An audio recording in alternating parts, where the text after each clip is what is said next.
Bom dia. Que alegria estar aqui com vocês essa manhã. Eu estou retornando de férias hoje, já vim direto para cá, né? Porque para mim é um grande privilégio poder estar aqui com vocês, nessa igreja tão linda, uma igreja que a gente se inspira, que a gente tem visto o crescimento, o pastoreio, né? E principalmente o movimento de Deus nesse lugar. É muito notório perceber o trabalho que o Espírito Santo tem feito aqui, porque desde os louvores até a intercessão, em todos os momentos a gente consegue perceber que existe uma construção do Senhor para a palavra, porque a palavra tem tudo a ver com tudo que foi falado aqui, com tudo que foi cantado aqui, ou seja, Deus está nesse lugar, amém?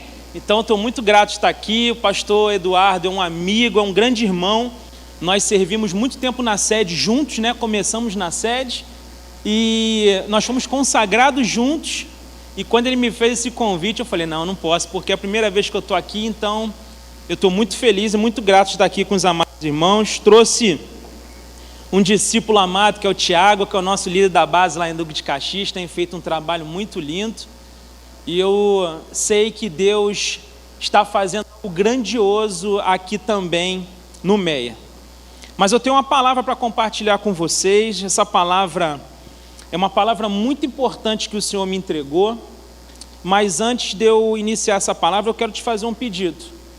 Eu quero te pedir que você ore junto comigo, porque quando eu fui pregar esse sermão em Caxias, eu percebi uma batalha espiritual muito grande. Naquele dia a luz acabou 3 vezes, meu microfone falhou umas 4 vezes, e eu saí com aquela sensação de que eu não tinha conseguido compartilhar essa mensagem. Tanto que no nosso canal do YouTube ficou ruim a mensagem, ou seja, tudo aconteceu. Mas eu tomei uma decisão, que eu vou voltar das férias em Caxias e vou pregar esse sermão de novo. De novo, eu vou pregar novamente, vou falar com toda a igreja, ó, você lembra aquele último sermão que eu preguei antes de entrar das férias? Eu vou pregar ele novamente, porque o Senhor tem um recado poderoso para todos nós. E o tema do sermão hoje, ele é Cristo é suficiente. Cristo é suficiente para a gente.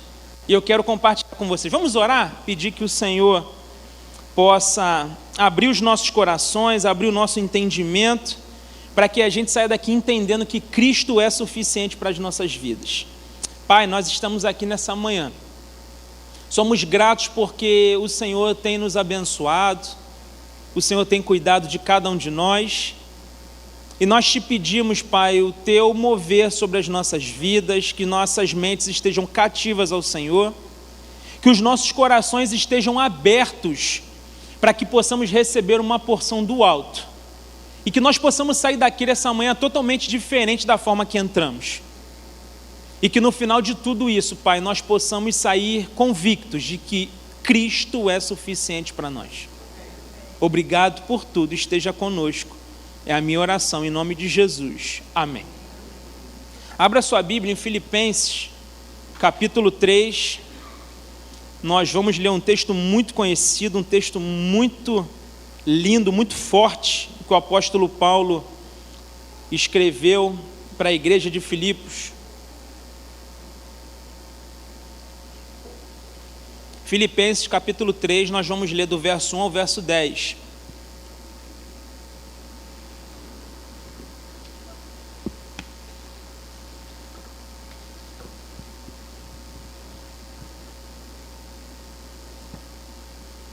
Posso fazer um pedido para vocês da técnica? Vocês podem acender as luzes? Eu gosto de pregar olhando para todo mundo. Eu me sinto melhor. Eu gosto de pregar com as luzes todas acesas. Pode ser? Dá para fazer? Amém. Vamos lá, vamos ler o texto? Filipenses capítulo 3, a partir do verso 1, o texto diz o seguinte: Finalmente, meus irmãos, alegrem-se no Senhor. Escrever-lhes de novo as mesmas coisas não é cansativo para mim e é uma segurança para vocês. Cuidado com os cães, cuidado com esses que praticam mal, cuidado com a falsa circuncisão, pois nós é que somos a circuncisão, nós que adoramos pelo Espírito de Deus, que nos gloriamos em Cristo Jesus e não temos confiança alguma na carne, embora eu mesmo tivesse razões para ter tal confiança. Se alguém pensa que tem razões para confiar na carne, eu ainda mais. Circuncidado no 8º dia de vida, pertencente ao povo de Israel, à tribo de Benjamim, verdadeiro hebreu, quanto à lei fariseu, quanto ao zelo perseguidor da igreja, quanto à justiça que há na lei irrepreensível. Mas o que para mim era lucro, passei a considerar como perda por causa de Cristo. Mais do que isso, considero tudo como perda, comparado com a suprema grandeza do conhecimento de Cristo Jesus, meu Senhor, por quem perdi todas as coisas. Eu as considero como esterco, para poder ganhar a Cristo e ser encontrado nele, não tendo a minha própria justiça que precede da lei, mas a que vem mediante a fé em Cristo, a justiça que procede de Deus e se baseia na fé.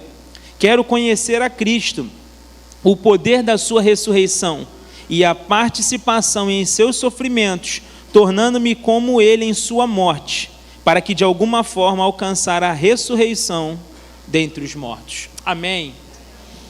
Queridos, nós estamos diante da carta do apóstolo Paulo aos Filipenses. Alguns estudiosos vão dizer para a gente que essa carta é conhecida como a carta da alegria. Muita gente fala sobre isso, fala a carta aos Filipenses, ela é a carta da alegria. Ela é considerada por muitos como a carta mais bela do Novo Testamento. Você sabe por quê? Porque por 16 vezes ela fala em regozijai-vos e alegrai-vos no Senhor.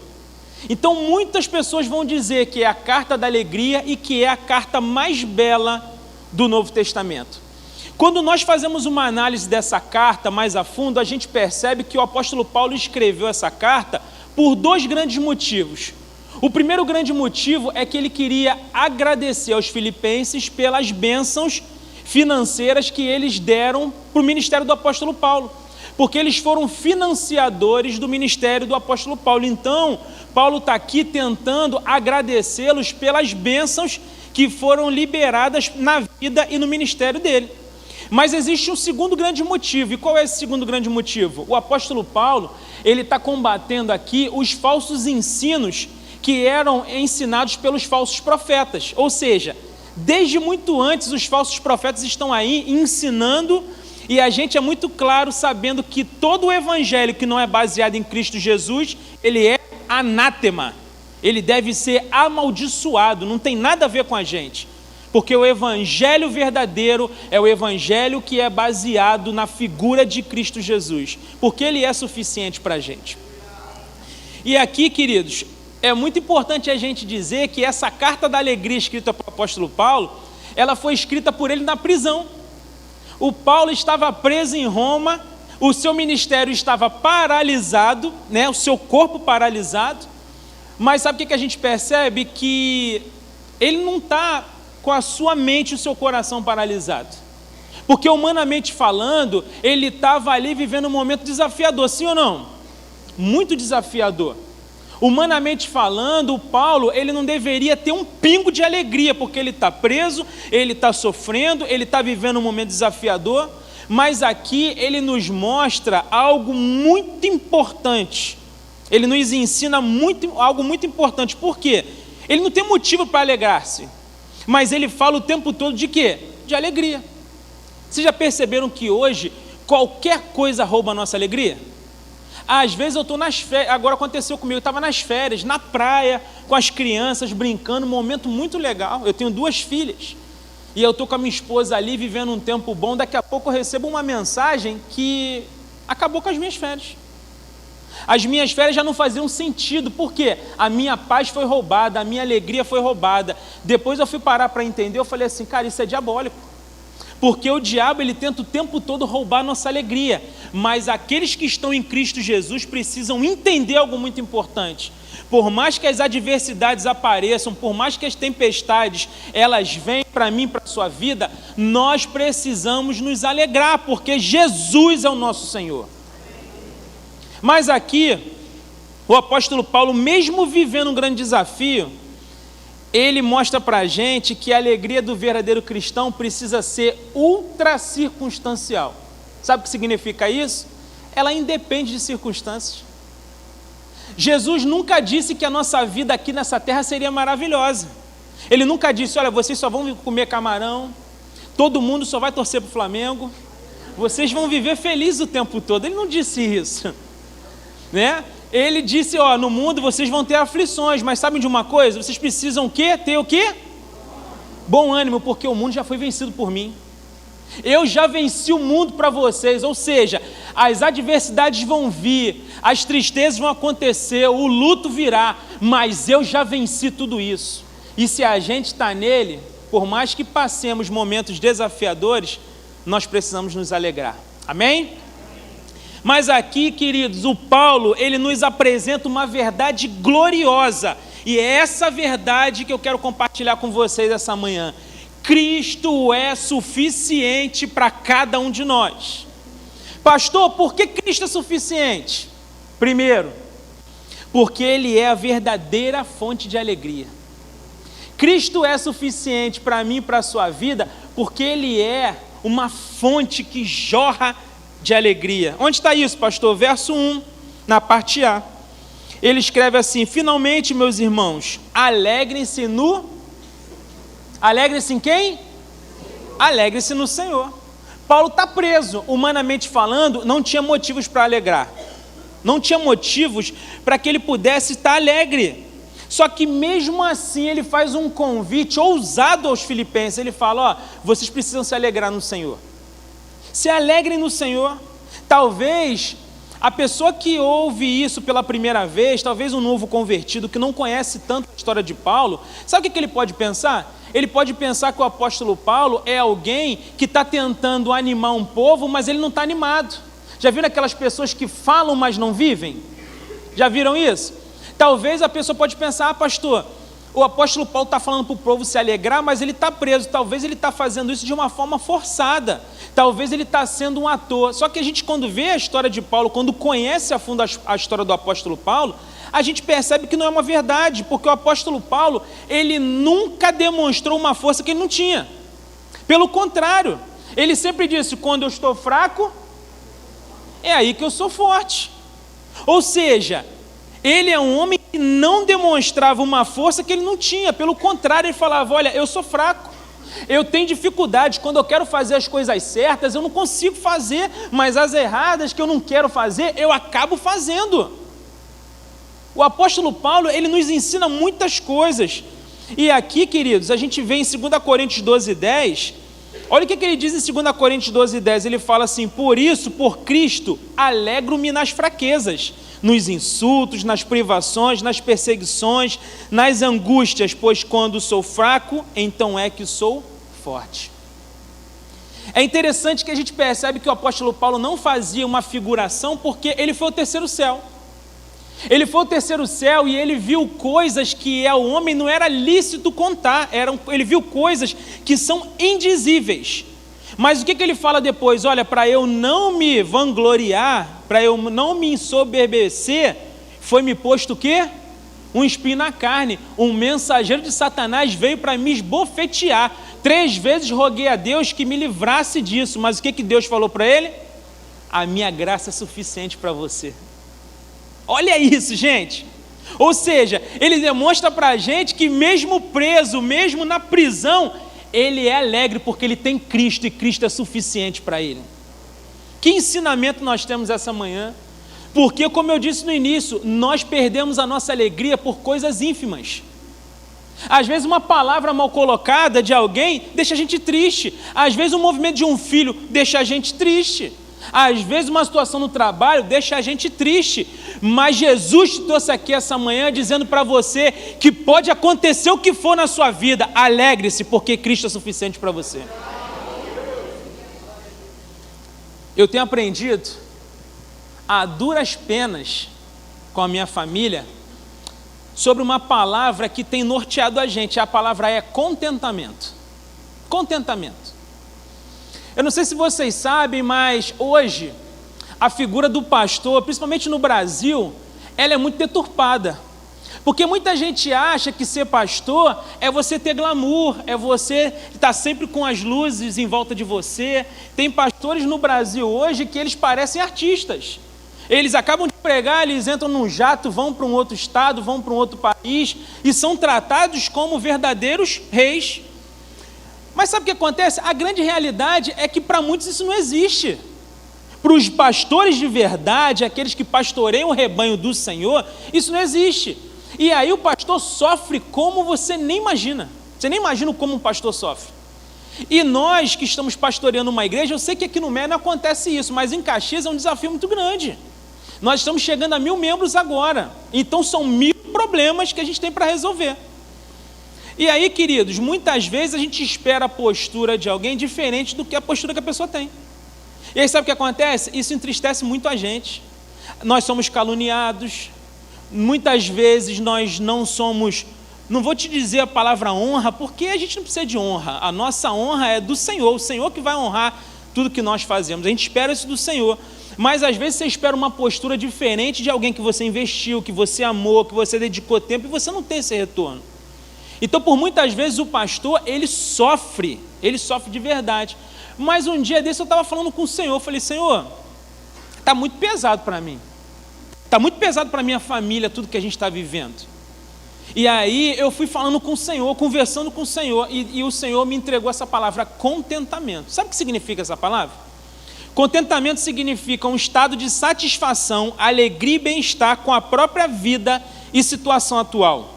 Um sentimento de estar satisfeito com o que se tem, sem a necessidade de buscar algo a mais. Quando o Senhor me entregou essa palavra, eu falei, é exatamente isso que nós estamos vivendo. Você sabe por que muitas vezes nós vivemos entristecidos nessa terra? Porque a gente fica esperando algo que não tem que esperar. A gente fica aguardando algo, aguardando coisas de alguém que a gente não tem, porque Cristo é suficiente para a gente. Eu preciso estar contente porque Cristo me salvou. Porque quando eu olho para o meu testemunho, eu era um bêbado. Eu fumava 2,5 maços de cigarro por dia. Eu vivia nas boates, eu vivia mentindo, eu vivia fazendo coisas terríveis. Por 2 vezes, o diabo me levou para alguns lugares para me matar e o Senhor me salvou. Hoje eu tenho uma família, hoje eu sou pastor de uma igreja, hoje eu posso ser um exemplo para minhas filhas, o que meu pai não foi para mim. Meu pai morreu atropelado por um trem porque estava bêbado. Uma história terrível que eu carrego. Mas hoje eu tive a oportunidade de ressignificar isso na minha vida. Isso que eu vivi é testemunho da glória e do poder de Deus. Você sabe por quê? Porque eu não estou agarrado naquilo que os meus pais fizeram, porque na minha vida não tem essa de maldição hereditária, porque Cristo fez na minha vida coisa nova. Deus mudou minha história, Deus me transformou, então Ele é suficiente para mim. Então eu me alegro, não é porque eu ganhei bem, ou porque eu tenho um abraço, ou porque eu ganhei um salgadinho, ou porque eu ganhei coisa, ou porque eu esperei e essa pessoa não me frustrou, não. Eu sou feliz porque Cristo me salvou. E Ele é suficiente para mim.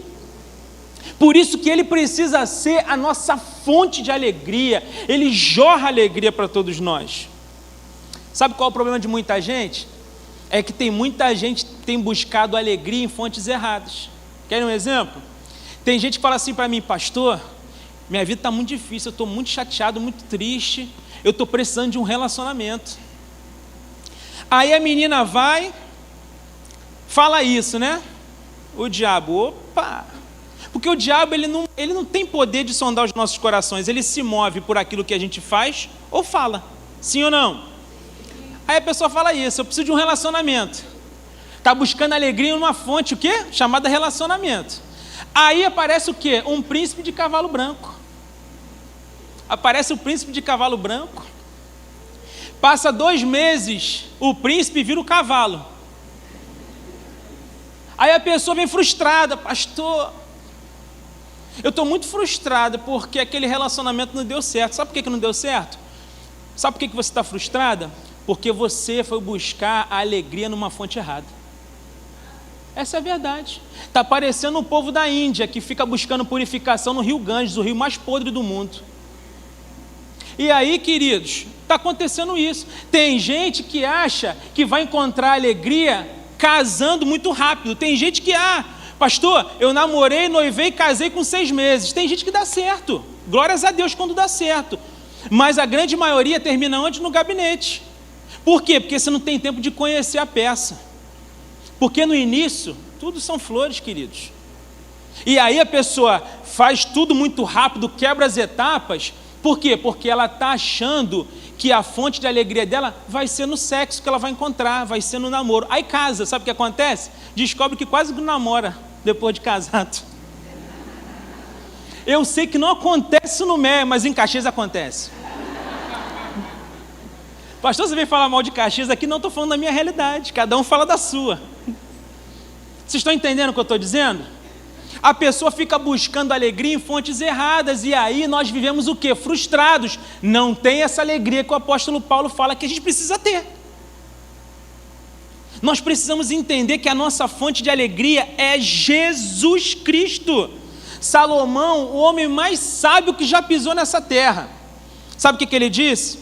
Ele utiliza uma metáfora em Eclesiastes sobre a futilidade da vida de buscarmos alegria nas coisas terrenas. Sabe o que ele fala? Ele fala, isso é correr atrás do vento. Você tem noção do que é isso? Você ficar correndo atrás do vento? Quando você busca alegria nas coisas terrenas, você está correndo atrás do vento. Vocês já perceberam que muitas vezes a gente tem alguns sonhos, né?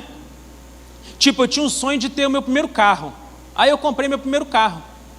Comprei um Peugeot, né? Aí eu tive meu primeiro carro. Eu tive um sonho, cara. Eu ficava enlouquecido. Senhor, eu quero muito esse carro, eu quero um carro, eu quero um carro. Eu comprei um carro. No dia seguinte eu olhei para o carro na garagem e falei, consegui conquistar. Já não tem aquela graça, já perceberam isso? Você tem um sonho de viajar para algum lugar, quero para o Beto Carreiro. Pastor, tem um sonho de Beto Carreiro. Aí você vai para o Beto Carreiro. É só você entrar e ver quanto é um almoço lá, que você já fica desencantado na hora. Você perde o encanto. Já perceberam isso, sim ou não, gente?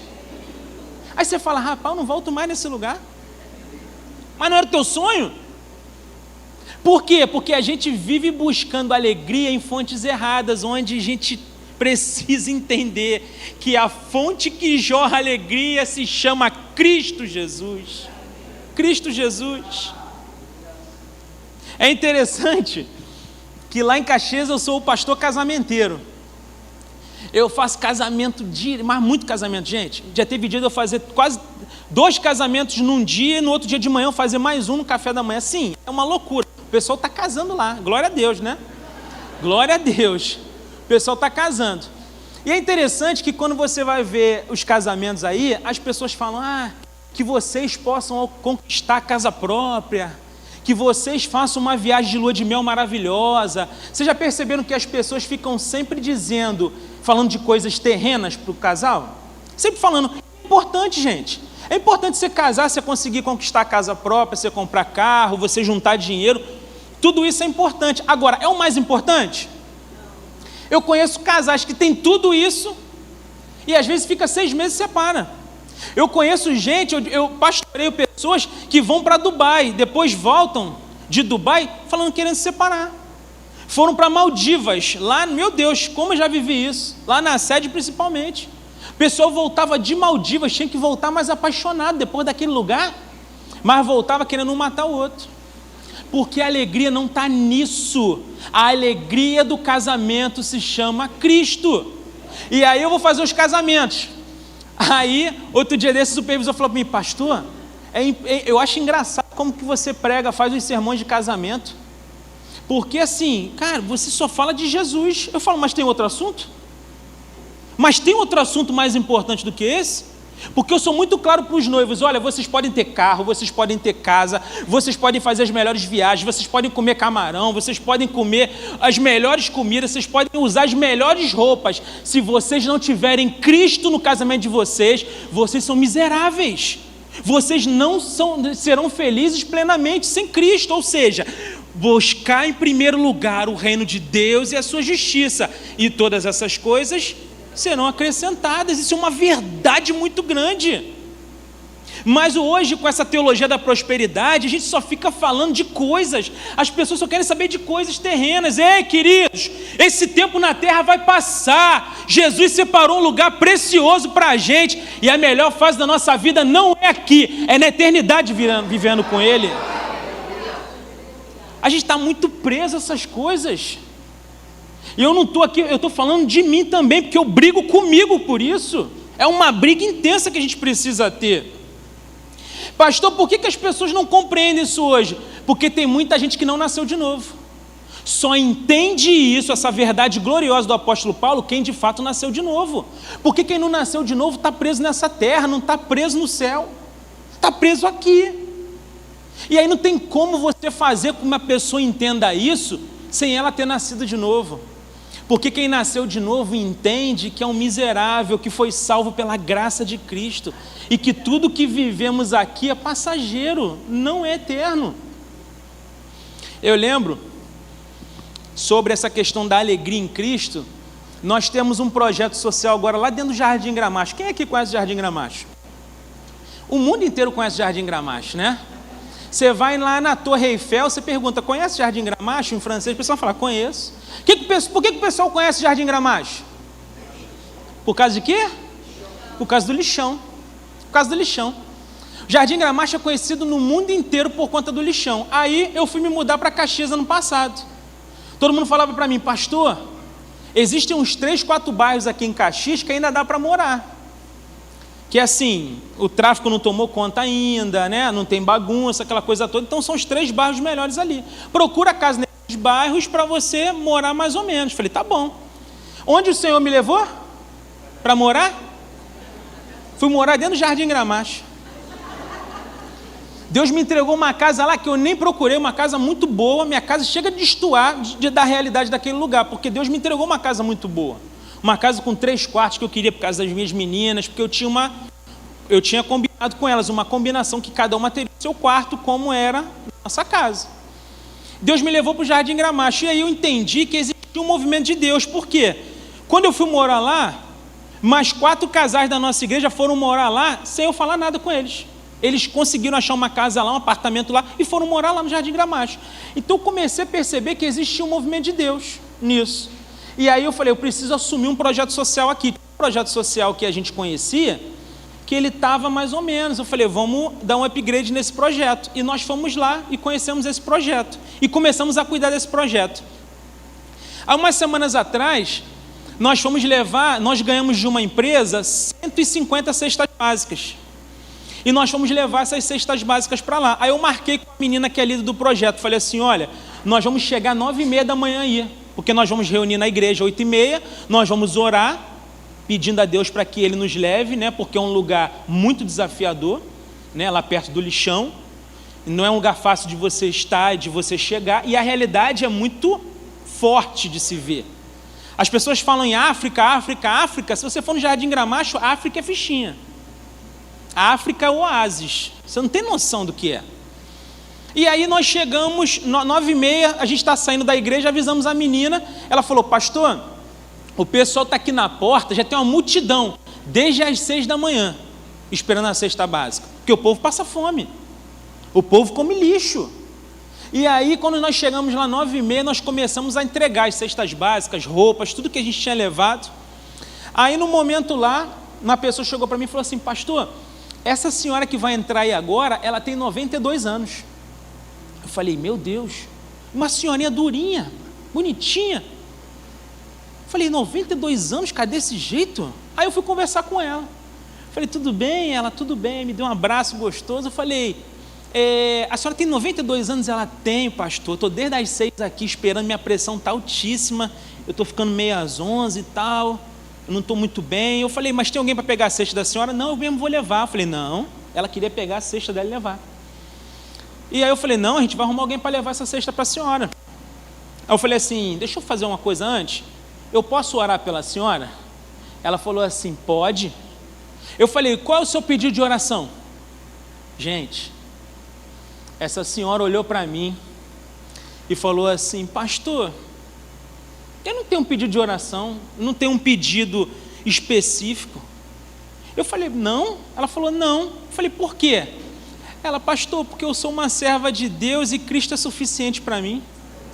Eu já tenho tudo, pastor. Eu já tenho tudo. Eu tenho a Cristo, pastor. E ela foi falando aquilo foi me arrepiando, me dando um negócio por dentro. Aquela senhora construiu um apartamento na minha cabeça.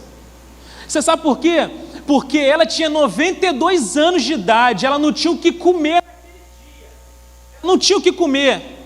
Ela estava desde as 6 da manhã, com uma pressão muito alta, quase desmaiando, para pegar a cestinha dela para ela se alimentar. E quando eu pergunto para ela, o que você quer nessa oração? Ela fala, eu não preciso de nada porque eu tenho a Cristo. Sua vida é ruim? Será que você precisa mesmo ficar correndo atrás do vento como você tem corrido? Ou Cristo é suficiente para você? Quando que você vai entender isso? Que a gente não precisa de quase nada que a gente tem, a gente só precisa dele. Porque se a gente tiver tudo dessa terra e não tiver ele, miseráveis homens que somos. Agora, se formos miseráveis nessa terra e temos ele, nós somos milionários, porque temos a eternidade garantida para cada um de nós. Cristo é a nossa verdadeira fonte de alegria. Qualquer outra fonte não vai te trazer a alegria que você acha que vai trazer. Amém? Mas em segundo lugar, por que Cristo é suficiente? Porque Ele é a verdadeira fonte de transformação. Cristo é suficiente para a gente porque é a nossa verdadeira fonte de transformação. Versos 2 e 3 vão dizer para a gente. Verso 2, cuidado com os cães, cuidado com esses que praticam mal, cuidado com a falsa circuncisão, pois nós é que somos a circuncisão, nós que adoramos pelo Espírito de Deus, que nos gloriamos em Cristo Jesus e não temos confiança alguma na carne.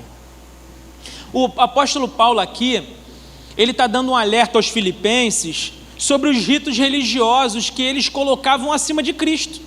Eles colocavam esses ritos acima de Cristo o tempo todo, porque eles falavam na circuncisão, eles ficavam falando dos ritos religiosos o tempo todo, e falou, olha, nada disso é mais importante do que Cristo, abandonem isso, nós somos a verdadeira circuncisão.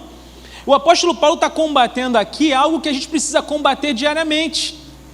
Por quê, queridos? Porque o tempo todo, por conta dessas teologias que a gente tem visto aí, as pessoas acham que precisa de algo a mais, e aí isso é danoso demais, porque Cristo já não está sendo mais suficiente para muita gente. Você quer ter bênção 365 dias no ano? Olha, você precisa fazer uma oferta especial para isso. Você quer ter a paz que excede todo entendimento? Você precisa colocar uma rosa embaixo do seu travesseiro. Você quer viver o extraordinário do Senhor? Beba uma água que fica em cima da televisão. É o tempo todo a gente colocando coisas, acrescentando coisas, onde deveríamos excluir tudo e colocar só Cristo no centro da nossa vida. Porque Ele é a verdadeira fonte de transformação. Se você quer ser transformado de verdade, Cristo. Não adianta, tem muita gente que é muito apegada a campanhas, a não sei o quê. Tem coisas que é importante, tem coisas que é legal, porque você vai trabalhando por um tempo, né, um determinado assunto, você vai tratando um determinado problema. Agora, se você não tiver Cristo, você pode fazer a campanha que for, você não vai ser transformado. A nossa transformação só vem através de Cristo Jesus. Qual é o problema de muita gente? A gente fica dando crédito para um monte de coisa que não deveria dar crédito. Um dia desse, uma pessoa chegou para mim e falou assim, pastor, eu falei, como é que você chegou aqui na igreja? Eu participei do Vida Vitoriosa. Eu falei, pô, que legal, Vida Vitoriosa explode, né? É um negócio explosivo para a gente. Eu mesmo vivi experiências no Vida Vitoriosa em que eu tive convicção de que eu precisava largar a vida mundana e viver com Jesus. O Vida Vitoriosa foi uma ferramenta violenta na minha vida. Só que qual é o problema de muita gente? A pessoa chega assim e fala, pastor, eu cheguei na igreja aqui pelo Vida Vitoriosa e o Vida Vitoriosa transformou minha vida. Eu falo, não, querido, não fala isso não. O Vida Vitoriosa é um instrumento de Deus para transformação, mas quem mudou sua vida foi Jesus. Jesus que mudou sua vida. Aí um dia desse, um homem chegou para mim e falou assim, pastor, você precisa fazer o Legendários. Eu falei, pô, quero fazer. Legal, fui militar, né? Essa pegada de você subir um monte, essa coisa, eu amo isso, porque eu fui militar. Né? Eu sou militar da reserva hoje. Então eu amo isso. Aí ele falou, pô, porque os Legendários mudou minha vida. Eu falo, não, querido, para com isso. O Legendários foi uma ferramenta de Deus para transformar a sua vida. Agora, quem muda a sua vida é Jesus. Pastor, mas isso é uma bobagem que você está falando. Gente, parece algo simples, sutil, mas o diabo trabalha nessa sutileza. Por que a gente hoje tem um povo que fica tão preocupado com os ritos? Porque existem pessoas que ficam o tempo todo falando que você precisa acrescentar alguma coisa no Evangelho. E o apóstolo Paulo mesmo fala, olha, se você vê alguém pregando outro Evangelho, não, olha, é anátema. O Evangelho precisa ser Cristo, o dono de tudo, o centro de tudo. A gente precisa entender que as ferramentas não estão acima de Jesus. Tem muita gente que acha que as ferramentas são importantes, mais importantes, não são. As ferramentas são usadas por Jesus para transformação. Quer ver um exemplo? Tem muita gente, imagina a cena, vamos imaginar uma cena. Você tem um terreno aqui, aí você quer construir uma casa. Você comprou esse terreno e quer construir uma casa. Você pega lá maquita, furadeira, martelo, prego, tudo que precisa, tijolo. Você pega tudo que precisa para levantar uma casa, você coloca no terreno lá e depois de uma semana você volta. Como é que vão estar essas coisas? A casa vai estar pronta? A casa vai estar pronta? Por que a casa não vai estar pronta? Porque a ferramenta sozinha, ela não faz nada, ela precisa do construtor.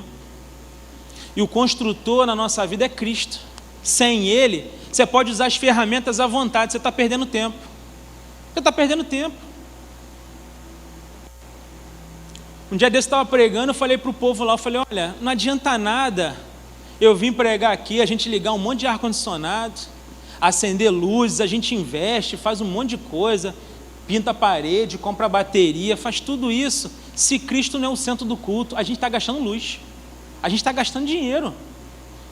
Queridos, isso é muito sério que eu estou falando com vocês aqui, porque infelizmente muita gente tem vindo para a igreja porque agora é adepto do cristianismo. Ah, eu sou aquele que participa de todas as conferências, pastor, tá bom, mas você participa das conferências e o que isso tem mudado na sua vida? Tem gente que está todo domingo na igreja, mas ainda não se converteu. Por quê? Existe o ambiente, mas se Cristo não entrar no seu coração, você não é transformado. O pastor está pregando todo domingo aqui, com você ele está perdendo tempo. Com você ele está perdendo tempo. Nós precisamos entender, queridos, que Cristo precisa não ser somente o nosso Salvador, mas Ele precisa ser Senhor da nossa vida.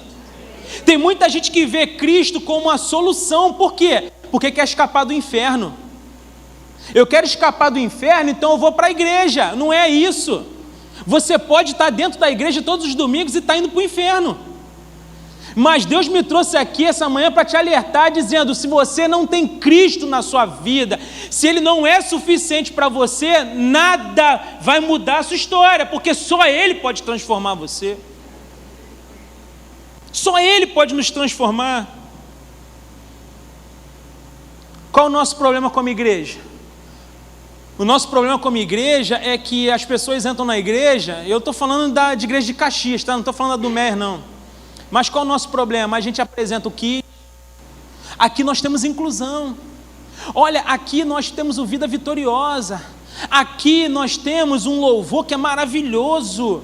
Aqui nós temos um lugar refrigerado. Nós temos uma cantina que vende hambúrguer artesanal. Nós vamos apresentando toda a estrutura onde deveríamos falar, Cristo Jesus habita aqui.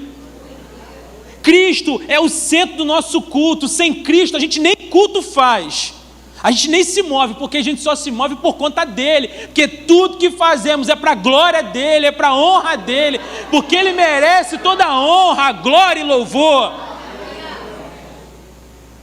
Mas esse é um problema que a gente comete. Eu estou falando de mim, estou falando da igreja que eu pastoreio.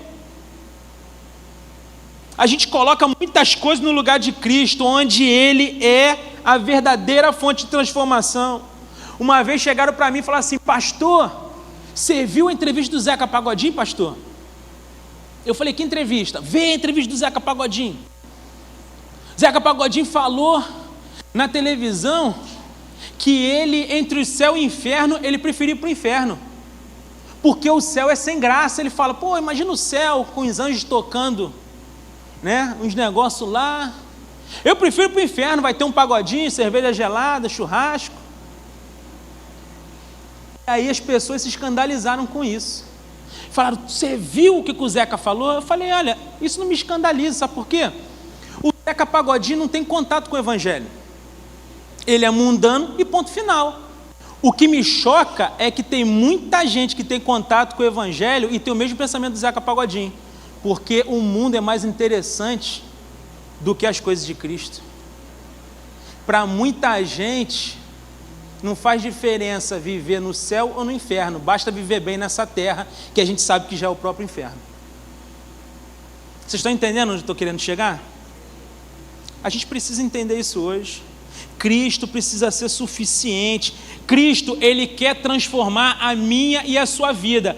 Mas a pergunta não é essa, se Ele quer transformar. A pergunta é, você quer ser transformado? Você quer ser transformado? Você quer de fato essa transformação? Porque não adianta nada a gente ouvir sobre transformação se o nosso coração está fechado para ela. Mas Cristo te trouxe aqui hoje para dizer que Ele pode, Ele quer. Basta você querer ser transformado por Ele. Mas em terceiro lugar, por que Ele é verdadeiro? Por que Cristo é suficiente? Porque Ele é a verdadeira fonte de riqueza. Cristo, Ele é a verdadeira fonte de riqueza. Onde está isso, pastor? Versos de 7 a 9. O texto diz: mas o que para mim era lucro, passei a considerar como perda por causa de Cristo. Mais do que isso, considero tudo como perda comparado à suprema grandeza do conhecimento de Cristo Jesus, meu Senhor. Por quem perdi todas as coisas, eu as considero como esterco para poder ganhar a Cristo e ser encontrado nele. Não tendo a minha própria justiça que procede da lei, mas que vem mediante a fé em Cristo Jesus. Paulo, ele apresenta aqui uma lista de cargos, de honrarias que ele tinha. Ele apresenta uma lista. Mas agora ele conheceu Jesus.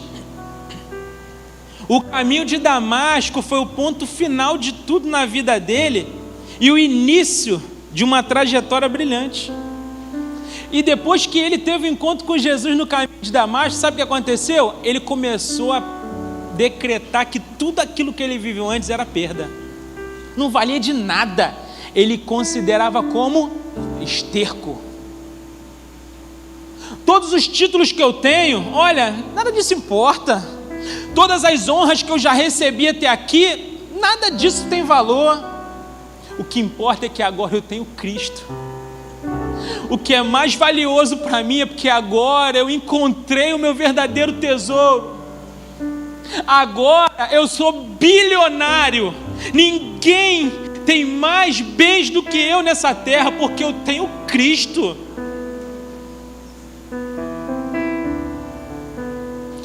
Uma vez perguntaram para um homem assim: você quer ir para o céu ou para o inferno? Ele falou: claro que eu quero ir para o céu, né? Eu sou algum idiota de querer ir para o inferno? Aí o rapaz perguntou: tá bom, por que você quer ir para o céu? Ele falou: quero ir para o céu porque no céu tem ruas de ouro.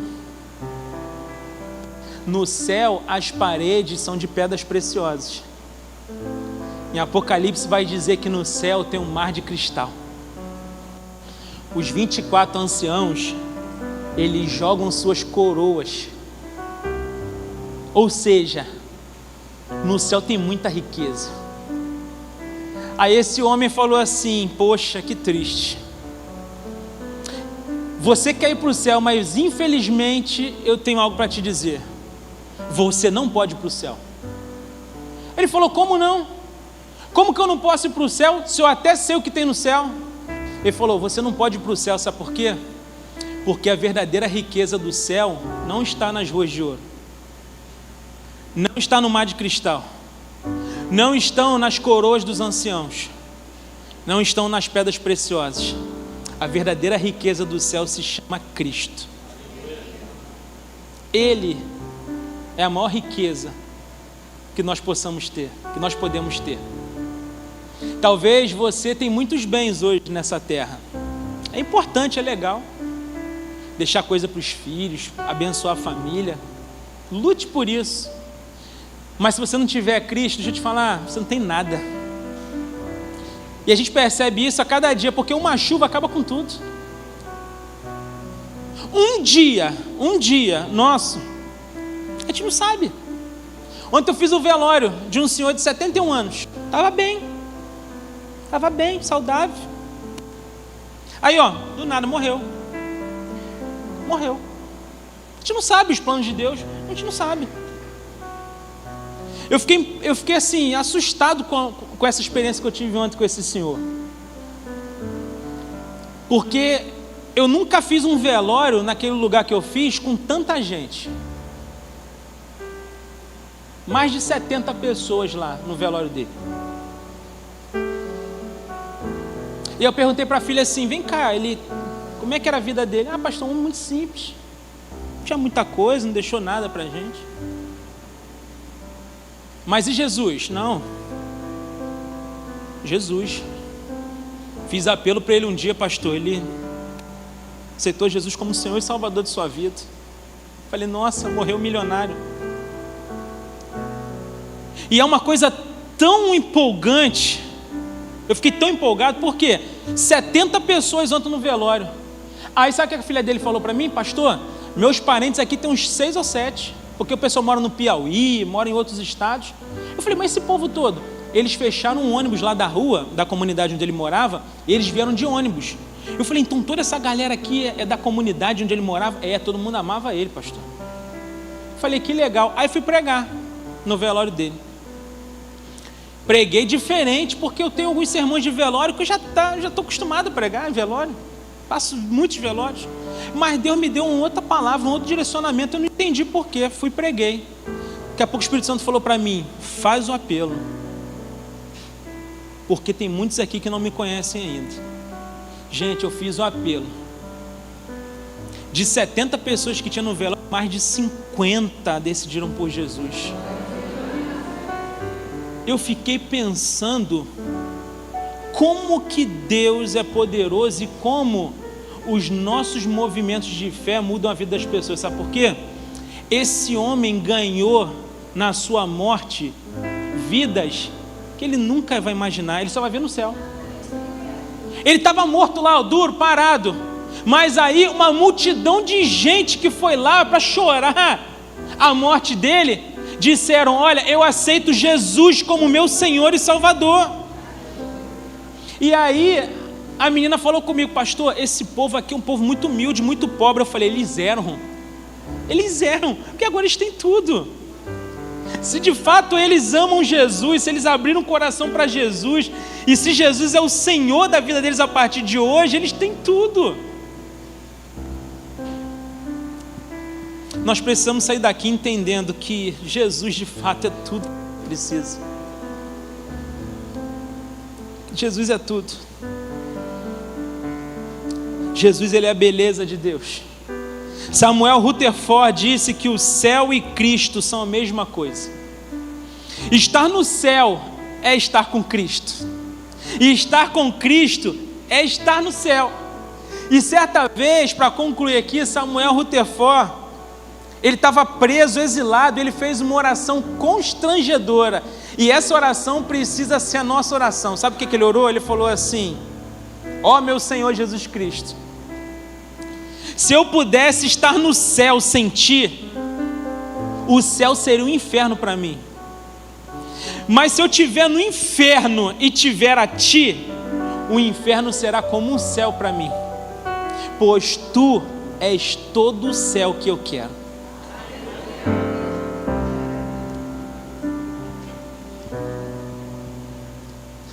Será que essa tem sido a realidade da nossa vida?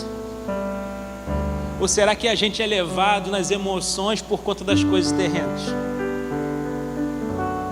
Jesus está te chamando para um novo lugar hoje. Jesus está te chamando para um lugar de alegria nele. Jesus está te chamando para um lugar de riqueza nele. Jesus está te chamando para um lugar de transformação nele. Porque ele é tudo que você precisa para viver uma vida. Mas não é só uma vida não, uma vida abundante. E não é só uma vida abundante não, é uma vida eterna nele. Ele tem a misericórdia de nós, e que ele a partir de hoje seja suficiente para mim e para a sua vida. Curve sua cabeça, eu quero orar por você.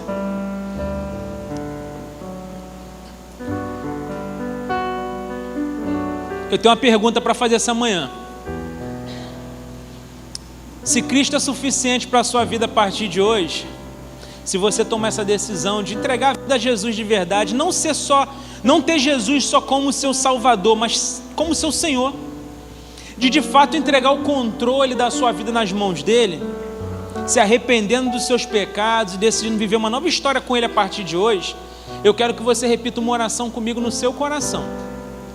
Aí onde você está, eu quero que você repita assim no seu coração, não precisa repetir em voz alta, repita assim: Senhor, eu te entrego a minha vida hoje.